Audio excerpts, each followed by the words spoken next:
দেখা যায়, যদি তুমি চন্দ্রটাকে দুখণ্ড করে দিতে পারো তাহলে আমরা তোর কাছে কলেমা পড়ে মুসলমান হব। তখন সমদলপতিরা বিতিনটা বলছে, আরে আবু জাহেল, পৃথিবীর ইতিহাসে পাওয়া যায় পৃথিবীর কোন নবী আকাশে চন্দ্রকে দুখণ্ড করে দেখাতে পারে নাই, আমরা মুহাম্মদকে প্রশ্ন করতে পারবো না। জোরে বলছো সুবহানাল্লাহ। আবু জাহেল বলছে, তোরা যদি না পারো আমি তোদের সঙ্গে যাব, আমি প্রশ্ন করব। আবু জাহেল বেঈমান চলে গেলেন ওই বিদিন দলকে সাথে নিয়ে বিশ্ব রাসূলের বাড়ি দিকে। বিদিন দিয়ে যায় আবু জাহেল গভীর রাত্রে দেয়া বিশ্ব নবী রাসূলুল্লাহর বাড়ির কাছে ডাক মারলেন, নবীজি আমার দয়াল রাসূল, আমার রহমাতুল লিল আলামিন, আমার নবী রাগ ছিল না, আমার নবীর কোনোদিন অহংকার করে নাই, আমার নবী অন্তরে কিনা ছিল না। সিরাজে আবু জাহেল এত পিটাই করছে, এত মারছেন, আবু জাহেল রাসূলুল্লাহর বাড়িতে যে ডাক মারছে, মুহাম্মদ, ডাকার সাথে সাথে রে দয়া রাসূল বাইরে আছে। তোর কোন সুবহানাল্লাহ। আল্লাহ সাথে এত রাতে আমাকে কেন ডাকায়? বিশ্ব নবী বাইরে আসে, চাচা গো কোনদিন আমার বাড়িতে আসেন নাই, এত রাইতে কেন গো চাচা ডাকা? ও চাচা কেন গো ডাকান? মুহাম্মদ কেন ডাকি? এই লোকগুলা তোর কাছে তোর দলে যাবে, কলেমা পড়ে মুসলমান হইতে চায়। মুহাম্মদ রে, এনাদের প্রশ্ন, এনাদের নজরে এই যে আকাশে কি দেখা যায়? বিশ্ব নবী বলছে, চাচা এখন আকাশে চন্দ্রটা দেখা যায়। মুহাম্মদ রে, আমাদের নজরে, এনাদের নজরে আকাশের চন্দ্রটাকে যদি দুখণ্ড করি দেখাইতে পারো, তোর কাছে কলেমা পড়ি মুসলমান হয়ে যাবে। সুবহানাল্লাহ।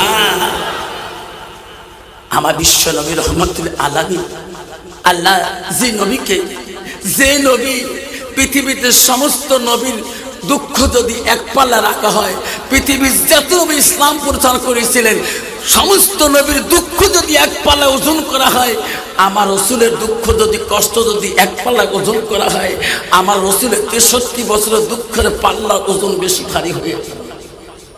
রাসূল বলছিলেন, চাচা আকাশের চন্দ্রকে দুখণ্ড করে দেখাতে হবে। আল্লাহ রাসূল সঙ্গে সঙ্গে আল্লাহর কাছে ডাক মারছে, আল্লাহ আমার চাচা এরকম প্রশ্ন কোনোদিন করে নাই। আল্লাহ বলছে, জিবরাইল যা, আমার হাবিব কাউনে কানে, জিবরাইল আমার হাবিব মুহাম্মদুর রাসূলুল্লাহ যা বলবে আমি আল্লাহ তাই করে দেব। দেখুন সুবহানাল্লাহ। চাচা গো চলো।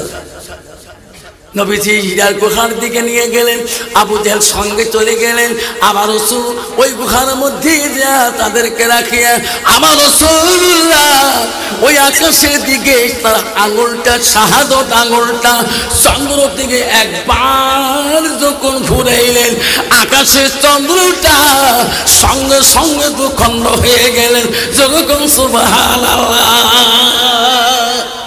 সব বিধিন বলছে, মোহাম্মদ আমি তোর মাঝেটা দেখতে চাই না, ও মোহাম্মদ আমাকে কলেমা পড়ে দাও, তোর কাছে আমার সত্য ধর্ম গ্রহণ করি, মুসলমান হবে।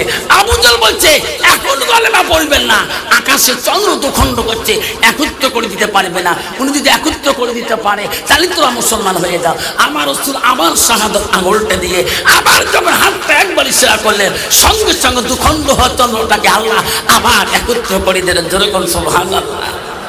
সব বিদিনরা আমার নবীর দলপতি হয়ে গেলেন, সবাই কলেমা পড়ল, লা ইলাহা ইল্লাল্লাহু মুহাম্মাদুর রাসূলুল্লাহ, মুহাম্মদে সাল্লাল্লাহু আলাইহি সাল্লাম। কিন্তু বাবা আবু জাহেল বললেন, তোরা এনাদের চোখের ভেলকি পড়ে গেলেন, আমি আবু জাহেল তাদের দলে কি হব না। আব্বার আমার শোনার চান না, ইসলাম এমনি আসে নাই, ইসলাম বহুত কষ্টর পরে পৃথিবীর জমিনে আসিয়েছে। আল্লাহ বলে দিয়েছে বান্দারে, এই ইসলাম মানে হলো শান্তি।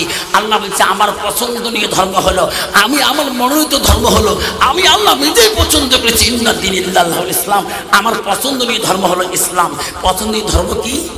ইসলাম। ইসলাম মানে কি? শান্তি। যেরকম ইসলাম মানে শান্তি। কিন্তু বাবা বর্তমান সমাজে শান্তি আছে? যেরকম আছে বাপ বেটা শান্তি আছে, ভাইয়ে ভাইয়ে শান্তি আছে, সমাজে সমাজে শান্তি আছে, বাপ মায়ের বেটি শান্তি আছে, স্বামী স্ত্রী হাজবেন্ড ওয়াইফ শান্তি আছে। আছে কি করি আল্লাহ জানে কিনা?